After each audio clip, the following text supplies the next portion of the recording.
ഓണലഹരിയിലാണ് തലസ്ഥാന നഗരം. ഓണം വാരാഘോഷത്തിന്റെ ഭാഗമായി തിരുവനന്തപുരം ആകെ ദീപാലങ്കാരത്തിൽ നിറഞ്ഞു കഴിഞ്ഞു. വൈകിട്ട് കനകക്കുന്നിൽ മന്ത്രി കെ മുരളീധരനാണ് ദീപാലങ്കാരങ്ങളുടെ സ്വിച്ച് ഓൺ നിർവഹിച്ചത്. നാളെയാണ് ഓണം വാരാഘോഷത്തിന്റെ ഔദ്യോഗിക ഉദ്ഘാടനം. ഓണമാണ്. ഓണത്തെ വരവേൽക്കാൻ തിരുവനന്തപുരം ഒരുങ്ങിക്കഴിഞ്ഞു. ഓണാഘോഷ പരിപാടികൾക്ക് മുന്നോടിയായുള്ള ഓണത്തിന്റെ ലൈറ്റിംഗ് ഇന്ന് ഉദ്ഘാടനം ചെയ്തിരിക്കുകയാണ്. മന്ത്രി കെ മുരളീധരനാണ് ഈ വർണ്ണാഭമായ കാഴ്ചകളുടെ തുടക്കം കുറിച്ചിട്ടുള്ളത്. വെള്ളയമ്പലം മുതൽ ശാസ്തമംഗലം വരെയും അവിടെ നിന്ന് കിഴക്കേക്കോട്ട മുതൽ സ്റ്റാച്ചു വരെയും ആണ് ഈ ഒരു ഓണാഘോഷ പരിപാടികളുടെ ഭാഗമായി വിവിധയിടങ്ങളിൽ ഈ അലങ്കാര പണികൾ ചെയ്തിട്ടുള്ളത്.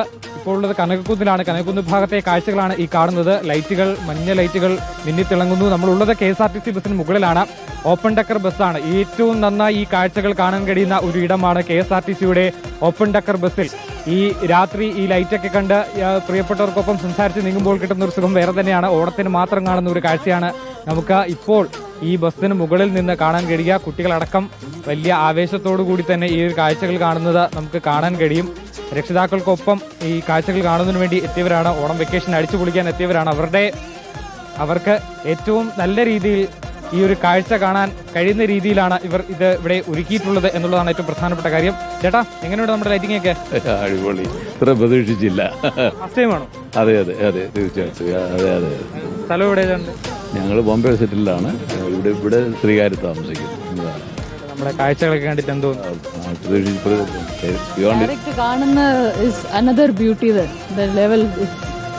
നമുക്കിങ്ങനെ റോഡിലൂടെ നടന്നു പോകുമ്പോഴൊക്കെയാണ് കാണാൻ കഴിയുന്നത്. ഇപ്പൊ ബസ്സിന് മുകളിൽ കയറുന്ന കാണാം. This is the best way to see it.